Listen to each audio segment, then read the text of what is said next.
Curang nggak kata lu? Orang kita berjuang mati-matian. Asik. Ini udah kayak titik darah penghabisan, nggak bisa bolak-balik lagi, nggak bisa mundur lagi. Berarti kan dia tuh ada satpamnya tadi kan? Kayak lebih satpam dibanding sleep positif, mungkin bayarnya UMR, tapi kalau misalnya si bypass lesasi itu bayarnya lebih mahal. Yeah. Ada mitos, jangan bariatrik katanya nanti lambungnya bocor. Habis bariatrik itu kasihan, jadi nggak bisa makan enak dan tidak bisa menikmati hidup. Kenapa orang tuh suka banding-banding? Iya, jangan, nggak boleh dibanding-bandingin, guys. Ya kan? Betul. Tapi ada juga kok yang sampai rebound kayak balik lagi gitu. 100 juga bisa.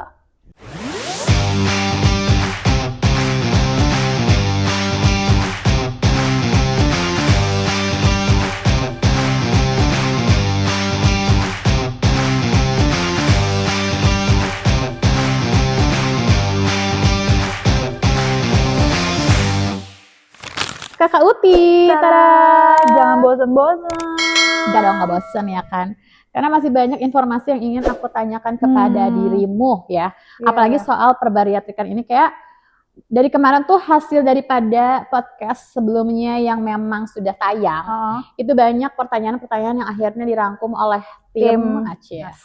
Jadi kita, iya dong, punya tim lah. Jadi kita akan bahas nih ya, berdasarkan apa yang masuk nih informasi dari teman-teman netizen Indonesia. Tapi banyak banget Kak, ada 1000 komen. Ini kita harus pilih jadi ya 5 aja lah dari 1000. 5 itu dari orang tua, 2. Iya, banyak ya. Dari suami 1. Ya, baik, itu udah titipan-titipan pertanyaan. Baik, kita akan coba menggali lagi tentang perbariatrikan. Disclaimer, ini kita bukan dokter. Saya bukan nakes ya, tapi ibu ini basicnya apoteker. Cuman, tapi kita di sini POV berdasarkan POV pasien ya kan, yang memang kita melakukan bariatrik. Cuman spesialnya Kakak Uti ini dia tuh memang menghandling beberapa pasien bariatrik ya kan. Betul, jadi memang punya pengalaman banyak tentang pasien-pasien bariatrik ya, dengan berbagai macam kasusnya. Kan kalau kamu tanyanya sama aku, mungkin aku berdasarkan POV diri aku sendiri atau teman-teman yang suka masuk ke live aku dan mereka komen. Tapi tidak sebanyak pengalaman ibu ini. Jadi kayaknya kita harus gali informasi. Oke, kita akan mulai ya. Ini mitos atau fakta bariatrik. Seru banget. Sudah siap? Baca komen dulu. Baik, kita akan mulai dari katanya bariatrik itu curang. Mitos atau fakta? Bariatrik kok jadi ngeblank, bariatrik itu curang. Curang. Bariatrik itu kayak curang banget sih, cuman orang-orang yang punya duit aja, mentang-mentang punya duit gitu, atau kayak curang pengen cepet kayak gitu. Iya, jawabannya adalah mitos. Mitos guys, kenapa? Ya, curang nggak kata lu? Orang kita berjuang mati-matian. Asik. Ini udah kayak titik darah penghabisan, nggak bisa bolak-balik lagi, nggak bisa mundur lagi. Jadi kayak ini udah di ujung tahta perdietan bariatrik itu di ujung, di tinggi, paling tinggi, tertinggi. Jadi udah kita penuh perjuangan, bukan kayak dari keluar orang operasi itu tadi jadi kurus, tapi malah agak kesiksa sih emang. Iya, gue bilang 2 minggu awal kesiksa emang. Gak mau makan nggak bisa, nggak boleh makan. Kalau makan di 2 minggu pertama, ujung-ujungnya masuk IGD. Jadi ya gimana ya, ada beban moral di situ gitu, takut lambungnya bocor dan lain-lain. Itu kan beban moralnya lebih besar. Padahal kita masih pengen banget, otak tuh masih pengen banget bakso, pengen apapun tuh masih pengen. Cuman kalau lo makan, sekalinya lo makan, lo masuk IGD di 2 minggu awal. Berarti kalau ada bilang tentang bariatrik itu curang, mitos ya? Nggak curang ya? Nggak curang. Balance ya, maksudnya apa yang kita dapatkan itu adalah dari hasil perjuangan kita. Dan jangan salah, kalau ngeluarin duit juga itu benar bagian dari perjuangan. Karena banyak teman-teman yang memang betul-betul saving. Mereka benar-benar berjuang banget ngumpulin duit untuk supaya bisa tindakan bariatrik. Banyak dan banget. Itu perjuangan. Perjuangan banget. Karena pertanyaan berikutnya adalah, bariatrik itu hanya untuk orang yang punya duit, mitos atau fakta? Ya mitos lah, nggak. Sebenarnya ada benernya nggak sih menurut gue, ada harus ada karena memang nggak murah. Nggak murah, jujur aja itu 50 juta ke atas. Betul. Cuman kita lihat lagi perjuangan kita buat duitin itu, ngedapetin duit itu dan ngumpulin. Artinya ini bisa diperjuangkan, dan banyak teman-teman yang memang kalau kita lihat juga nggak semua orang, gue nggak bilang bukan orang mampu ya, lebih kepada mereka berjuang untuk bisa melakukan tindakan ini gitu. Dan mereka sadar dia butuh sama ini. Banyak, salah satunya contoh TikToker dari Ambu, nanti bisa dimasukin ini. Dia dari Bengkulu, dia benar-benar berjuang, dia punya kaki gajah, dan dia gue tahu tuh kayaknya. Ada di TikTok viral, masukin di editor tolong. Jadi dia sampai didorong pakai kursi roda sama di bandara. Dia tuh berjuang sampai sini, sampai dulu tuh bikin proposal peduli Bengkulu, obesitas gitu-gitu. Itu dia sadar diri kalau misalnya bariatrik itu buat kesehatan tubuhnya. Gitu. Tapi di akhirnya tindakan alhamdulillah di dokter Handi Wing. Artinya mitos ya kalau orang bilang ini hanya khusus buat mereka yang punya duit aja. Artinya mitos. Tidak ada yang tidak mungkin. Nggak ada yang nggak mungkin. Ya, selama kamu memperjuangkannya. Iya. Ya nggak sih? Setuju. Betul. Karena memang di live aku juga sering ada orang masuk kayak setiap aku lagi live kayak, aduh Kak aku pengen banget bariatrik tapi aku nggak ada duit, dia bilang kan gitu ya. Itu dia dan dia rajin banget ikut live aku, dia mengafirmasi bahwa aduh aku pengen banget doain ya doainnya. Dan 2-3 bulan kemudian tiba-tiba dia masuk ke live aku, Kak doain ya aku minggu depan udah dapat jadwal ya. Ya gue nggak tahu dia duit dari mana ya, tapi paling tidak ada yang tidak mungkin. Iya, afirmasi tadi sih kayak positif gitu, kayak nanti ujungnya bariatrik insya Allah bisa dapat jadwal. Tadi ujung-ujungnya juga ada rezekinya. Rezekinya kita nggak tahu lah itu urusan Tuhan. Tapi kan berarti mitos ya kalau orang bilang bariatrik itu hanya buat yang punya duit aja. Mitos guys. Oke, berikutnya bariatrik itu pasti kurus instan. Ya, mitos parah. Mitos parah banget. Jadi keluar dari ruangan aja kita udah gede masih kayak ikan hiu kan gedenya. Kayak dugong terdampar. Iya, malah kayak saking bloating kayak gitu-gitu kan. Karena kayak banyak gas di dalam tubuh itu masih gendut gitu. Tapi nanti berangsur-angsur lama-lama kan kita diet cair 2 minggu pasti minimal turun lah 3-5 kilo minimal. Di awal tuh rata-rata berapa sih? Keajaiban ada yang 10 kilo tergantung berat badannya. Kalau kakak 90 kilo dari mulainya biasanya turunnya nggak segede yang orang 150 kilo. Ya berarti, nah itulah kenapa orang tuh suka banding-bandingin. Iya, jangan gak boleh dibanding-bandingin guys. Ya kan? Betul. Jadi kayak kalian minder, kalau tuh aku minder banget di grup. Misalnya yang ini udah turun segini, aku cuma segini. Ya udah nggak usah dibandingin gitu. Kalian fokus aja sama apa yang dikasih tahu dokter Handi. Misalkan pertama, tidur harus 6-7 jam, ya kan? Protein kalau nggak 40 gram nggak bakal turun berat badan, ya kan? Terus habis itu olahraga, bukan 1 kali seminggu, tapi minimal setiap hari lah 30 menit setiap harinya. Udah kayak kalau nggak itu ya susah. Benar. Jadi kadang-kadang orang tuh suka pada ngegampangin ya. Iya, ngegampangin. Habis bariatrik selalu aja tidur. Iya, padahal berarti nggak kurus instan ya. Iya. Aku aja turun 30 kilo itu 2 tahun. 2 tahun itu tuh sering stuck guys. Jadi kayak di 75 kilo gue stuck 3 bulan. Jadi selama 3 bulan 75 nggak turun-turun. 65 kilo 3 bulan nggak turun-turun gitu. Kayak itu tuh kayak lama tau gak sih? Sama aku juga kayak gitu. Dan itu problemnya di metode sleeve itu kayak gitu. Oh gitu ya. Tapi kalau yang metodenya lain beda biasanya lagi? Itu karena apa, pengaruh BAB. Karena kan yang sleeve itu kan ususnya itu dia nggak dimainin ya. Jadi kita cuma pemotongan lambung tapi makanan itu tetap jalur 10 meter dari usus. Kalau misalnya di bypass kan kira-kira di bypass ada jalur 3 meter. Jadi BAB-nya lebih lancar. Kalau kumpul sama teman-teman bypass, mereka tuh bolak-balik ke kamar mandi, Kak. Sepertinya, ini bolak-balik ya, Kak, udah keluar nih, keluar. Sedangkan si sleeve ini kayak, halo. Iya, berarti, nah itu bisa dibilang efek samping nggak sih? Maksudnya kayak bolak-balik ke kamar mandi. Efektivitas itu, efektif. Dari dulu dia ngomongin sama dokter Handi, misalnya emang mau penurunannya berapa, kamu mau turunnya sampai berapa nih? Kalau dokter Handi pasti sekarang nyaranin misalnya SASI, itu ada namanya bypass SASI. Nah itu apa bedanya? Jadi ada, kan dulu kita sleeve atau bypass. Nih bypass SASI ini efeknya sama si bypass itu kan. Cuman dia minum vitaminnya cuma 5 tahun. Karena apa? Dia tuh gabungan antara sleeve dan bypass. Dia dikeluarin, si lambungnya dikeluarin. Tetap keluar tuh si lambungnya. Kalau si bypass kan nggak di dalam. Ya, dia kan masih stay tuh bypass. Jadi cuma minum vitamin selama 5 tahun. Terus, gitu. Banyak banget ya guys. Kita akan korek lagi. Kayak terus berkembang ya di dunia bariatrik. Ya karena memang dia teknologi juga terus jalan. Iya. Oke, kita akan lanjut lagi. Katanya nanti makan nggak bisa normal lagi. Itu mitos atau fakta? Makan nggak bisa normal lagi. Nanti makan nggak bisa normal lagi. Nah, nanti makan nggak bisa normal lagi. Maksudnya? Kalau di aku fakta, tapi di orang lain juga bisa mitos. Soalnya ada juga klasifikasi orang yang dia misalnya habis bariatrik dia tuh mengandung. Itu tuh dia kalau mengandung udah beda cerita ya. Maksudnya dia harus janin dan lain-lain dan bisa reborn gitu, bisa kayak balik lagi berat badannya. Karena kan dia dikit tapi pemenuhan janin itu kan harus ada Iya. Pemenuhan nutrisi si nutrisinya. janin ya. Oke. Jadi dia terbiasa dan lambungnya membesar. Cuman lambung membesar ini dia nggak bisa 100% ya kayak dulu kita awal. Paling 40% maksimum gitu. Oke. Tapi ada juga kok yang sampai rebound kayak balik lagi gitu. 100 kilo bisa. Ih, dengerin guys yang udah bariatrik, lu jangan macam-macam ya. Iya, apalagi yang sleeve kayak gitu yang kayak kita itu bisa lebih gampang rebound. Itu karena apa? Itu kayak keripik-keripik yang kecil-kecil manis-manis, coklat, itu kan kita masih bisa masuk. Minuman manis. Nah, ya kan. Lu dari tadi kan ngomel gue minum manis kan. Ibu juga ya hati-hati ya. Iya, makanya. Iya, habis minum es coklat. Iya, es coklat 1 gelas, es teh manis gitu-gitu, gula tadi kita masukin es jeruk. Itu yang dikit-dikit tuh bisa bikin. Tapi serem juga. Nah, denger nih, kalian yang udah pada bariatrik jangan sekalian jumawa dan merasa dunia sudah selesai karena kamu sudah bariatrik, ternyata lu bisa gendut lagi. Apalagi yang sleeve ya kayak kita. Jadi harus hati-hati ya. Banyak yang sleeve nanti upgrade ke sasi.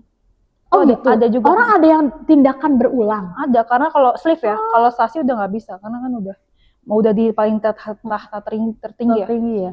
Ada. Terus kalau misalnya sleeve, maksudnya dia sleeve nih, misalnya lambung kita sisa 20%. Terus gue gendut lagi nih, berarti kan si lambung maksimal jadi 40% dong? Iya. Betul? Terus di sasi, artinya sama dia di... Sasi ya itu si ususnya itu ditempel, maksudnya lebih ke arah itunya usus. Nah makanya kalian yang sudah sleeve, yang udah bariatrik, tolong dijaga pola makan dan pola hidupnya. Jangan sampai kalian tindakan 2 kali. Sayang duitnya juga ya. Males banget juga diet cair lagi. Iya, males. Kayak gue males, paling males kayak dulu diet cair ya. Paling males betul. Sih. Di antara rangkaian semua perbariatrikan, gue tuh paling males diet cair. Tapi kangen golden periodenya biasanya orang-orang. Ya sih. Ya, tapi kayak gue sekarang udah gak pingin, kayak gue tuh terlalu takut kurus gak sih? Oh iya, karena lo udah sesuai. Tapi ada juga lo yang habis sleeve, misalkan dia tuh dulunya 150 kilo. Dia ngeyel nih sleeve. Misalnya nih ya, bukan ke orang-orang ya. Maksudnya dia ngeyel nih sleeve. Padahal dia diarahin harusnya bypass ASI atau bypass. Terus mentok-mentoknya di 100 kilo. Jadi gak puas dong dia. Gak puas dong. Mau turun lagi ya. Makanya dari awal lo nurut kata dokter. Iya. Maksudnya kenapa sih? Nah itu sering banget di live gue tuh dia masuk kayak, Kak mending sasi apa mending sleeve atau mending bypass? Kok nanya mending, kenapa lo gak nanya dokternya aja? Maksudnya kayak, karena kan dokter tuh pasti punya perhitungan ya, berdasarkan misalnya kebutuhan tubuh kita. Kan ini kita kebutuhan dengan berat badan yang beda, pasti kebutuhannya beda. Udah gitu kondisi tubuh juga apakah ada penyakit ada GERD atau ada diabetes, itu jadi kan kita beda juga. Kamu nurut apa kata dokter kamu aja, ya nggak sih? Walaupun dokter ini kan tipikal ya terserah kamu gitu maksudnya. Cuma dia pasti menjelaskan, ngarahin dia. Itu.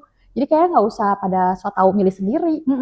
Nanti udah pas giliran turunnya nggak banyak, nyesel, komplain, pingin lagi gitu kan. Kayak ini dok kan cuma segini doang sih dok, padahal udah iya benar. Gitu. Kalau mau 60 mending ke sasi misalnya, atau 70 mending ke sasi. Tapi kalau misalnya sleeve bisa dia tuh mengurangi nasi, karbo, tapi dia tuh nggak nyelamatin dari manis-manis kayak misalnya gula, kayak keripik-keripik, coklat itu si sleeve ini agak riskan ya. Iya, nggak ada satpamnya di lambung. Kalau yang bypass gas aja ya. Iya, kalau dia makan sekali coklat gitu dia ada kayak rasa dumpingnya tuh lebih keren dibanding kita. Kalau yang bypass dia langsung kalau makan coklat berasa gitu. Kemarin ada pasien aku baru minum misalnya manis gitu dia pingsan. Ini bukannya lebay atau apa, dia tuh kayak minum dikit awal tuh kayak keringet dingin gitu-gitu. Itu sebenarnya satpam dalam tubuh kita kayak bilang stop, boy, stop. Oke. Gitu. Tapi dia kayak lanjutin. Ngeyel. Udah beli yang kayak mau nggak mau dia bentar. Tuh guys. Jadi itu maksudnya tuh satpamnya dari lambung itu yang sebenarnya kita pengen. Berarti sebenarnya poinnya adalah kita udah harus mulai mendengarkan apa yang tubuh kita hati-hati nih gitu. Tubuh kita tuh pasti udah bereaksi kan. Jadi pasca bariatrik tuh tubuh kita tuh kayak lebih pintar gitu nggak sih? Milih-milih ya kan? Iya, jadi kayak bahkan kalau di aku tuh kayak ada beberapa makanan yang dulu aku doyan sekarang nggak bisa masuk gitu. Kalau masuk either itu mual atau aku kayak nggak nyaman. Jadi akhirnya ya udah aku membiarkan aja, ya udah buy makanan favorit gitu. Jadi gue ganti makanan favoritnya kan. Itu berarti kan dia tuh ada satpamnya tadi kan. Lebih satpam dibanding sleeve. Sleeve mungkin bayarnya UMR, tapi kalau misalnya si bypass sasi itu bayarnya lebih mahal. Iya, kalau sleeve kita UMR guys. Jadi lu harus hati-hati yang sleeve ya. Jadi kalian harus mulai diet pasca bariatrik. Oke, kita lanjut ya. Pertanyaan berikutnya adalah katanya abis bariatrik itu kasihan, jadi nggak bisa makan enak dan tidak bisa menikmati hidup. Mitos, gue bilang mitos. Apa faktanya? Bisa makan enak apapun bisa makanan itu. mau sebenarnya Indomie aja menurut kalian enak, kita bisa makan, tapi nggak banyak ya kan Kak? Iya. Kita lebih mending kualitas dibanding kuantitas, ya kan? Jadi sebetulnya makan enak masih bisa dong. Bisa. Makan kenyang masih bisa ya? Kenyang bisa dong. Yang nggak bisa hanya makan banyak. Gitu. Jadi sebetulnya mitos itu guys, bohong.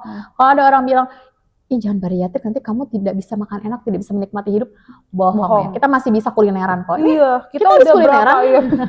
Ketemu orang bariatrik ya ujungnya makan walaupun tapi hemat. Iya, makanya satu porsi berdua, gantian kita sepakat dulu mau jajan apa, bagi dua gitu. Lebih hemat, makanya cari bestie bariatrik tos. Kan? Makan enak, makan kenyang gitu. Jadi mitos ya, berarti bohong nih. Terus katanya bariatrik itu bikin bahagia. Itu satu fakta. Kalau di aku bahagia, di kamu pasti bahagia sih ya. Kelihatan nggak muka gue? Bahagia, bahagia banget. Padahal orang bilang kenapa nggak dari dulu kan? Nggak ada yang nyesel sih. Gitu. Tapi dia nyesel nggak sih? Ada. POV pasien yang, maksudnya kan lu kan handle banyak pasien nih. Kalau POV aku pribadi bahagia, alhamdulillah, gue bersyukur banget memilih bariatrik di hidup gue dan inilah hasilnya dan aku sangat bahagia. Uti bahagia ya kan? Tentu. Tapi di pasien lain yang selama Uti handle, ada nggak yang testimoni, aduh gue nyesel banget Kak? Ada juga karena mereka kenapa biasanya tidak sesuai ekspektasi yang mereka harapkan. Apa yang mereka harapkan tuh masih kayak dia bisa makan somai tiap hari misalkan, maksudnya habis bariatrik menjalani hidup tuh nggak, misalnya tiba-tiba mereka ada GERD gitu, padahal dikasih tahu dari sleeve dari awalnya tuh memungkinkan munculnya GERD loh kalau misalnya makan cabai dikit. Iya nggak sih, misalnya aku aja makan sambal dikit tuh kadang udah nggak bisa gitu ya. Iya kayak agak ngatas gitu ke atas gitu. Nah dia tuh orangnya suka sambal banget. Jadi nggak sesuai ekspektasi dia. Jadi hidupnya tuh jadi sedih, nggak ada sambal tuh jadi sedih. Apa-apa tuh nggak bahagia tuh ada. Gitu. Mentalnya mungkin nggak sesuai ekspektasi. Berarti lebih kepada kurang adaptif sama perubahan. Nah, itu. Ya nggak sih? Karena menurut aku tuh dari awal ketika kamu memilih bariatrik, kamu harus udah paham kalau hidup kita akan berubah. Dan ketika perubahan itu datang, kamu harus mampu beradaptasi dengan hidup yang baru. Betul. Dengan cara hidup yang baru, pola makan yang baru, mungkin bentuk tubuh yang baru pun kita harus beradaptasi. Ya nggak sih? Betul. Kayak misalnya, oh dulu kayaknya gue lucu nih dengan model rambut A gitu, tapi ternyata setelah kita lebih tirus, kan harus beradaptasi cari yang lebih cocok sama muka lu sekarang gitu. Jadi kayak menurut aku mungkin lebih kepada ketidakmampuan manusia ini untuk beradaptasi sama perubahan. Iya, betul. Aku setuju banget. Tapi menurut lu itu gara-gara mereka belum siap nggak sih? Maksudnya kayak belum siap secara mental atau secara informasinya dia belum full, mungkin sehingga bisa ketika aja itu terjadi kaget kayak gitu. Lo kok gini lo gini. Iya nggak sih? Ya harusnya di awal tuh harus benar-benar sesuai ekspektasi sama dokter, kayak ini apa yang nanti gue dapat, apa aja minus sama plusnya gitu dari bariatrik ini. Maksudnya benar-benar detail itu nanya di awal konsul itu. Berarti kalian tuh harus cari tahu banget ya? Cari tahu. Dan harus menguasai banget nih terkait bariatrik, karena ini perkara serius nggak sih? Maksudnya kan betul-betul hal yang keputusan terbesar, yang tidak sederhana ya nggak sih? Sederhana. Lo harus pikirkan baik-baik. Kita tuh bukan kita tidak menyarankan bariatrik itu pada semua orang ya kan? Betul. Kita bukan yang ayo bariatrik, enggak ya. Kita hanya mau kalian tahu tentang bariatrik ini dan coba putuskan menurut kalian ini cocok atau tidak, butuh atau tidak dalam hidup kalian. Kalau sekiranya tidak cocok, tidak usah. Tidak siap, jangan ya. Jadi ini ya lu nontonlah dari awal sampai akhir. Maka simpulkanlah kira-kira kamu perlu atau tidak, kemudian cocok atau enggak, dan berani atau tidak dengan segala resikonya. Setuju. Kalau misalnya kira-kira masih ragu, sebaiknya jangan dulu ya. Sampai matang, matang. Ada orang tuh yang benar-benar sampai nunggu kita, misalnya nunggu kita makan, misalnya live gitu kan, sambil makan dong. Oh berarti pas kamu makan di live itu baru dia kayak bisa ya, gitu. Dia aman ya, dia masih hidup loh.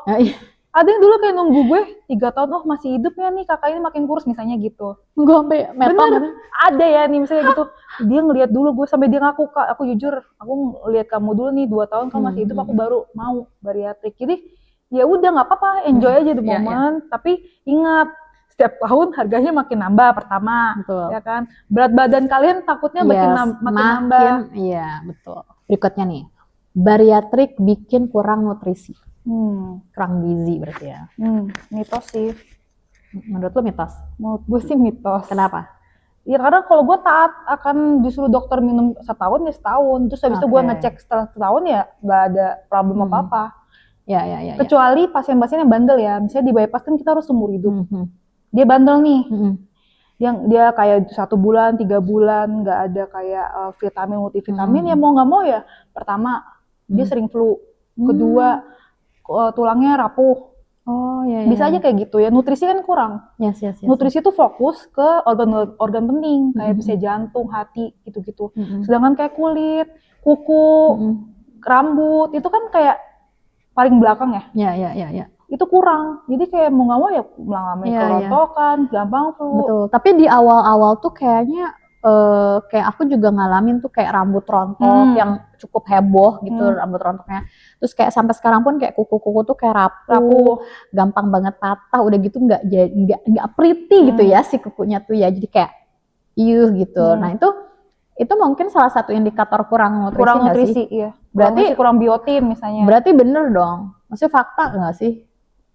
Ya, tapi kalau lu gue rajin sih iya sih. Aman. Berarti intinya adalah itu bisa menjadi mitos kalau kamu taat dan patuh sama arahan dokter. Iya, ya betul. Kan? Rajin minum suplemen yang terkait, itu suplemen bariatrik atau mungkin suplemen tambahan supaya tubuh kamu tetap terjaga nutrisinya. Gitu. Karena memang kita nggak bisa makan banyak itu kali ya. Iya.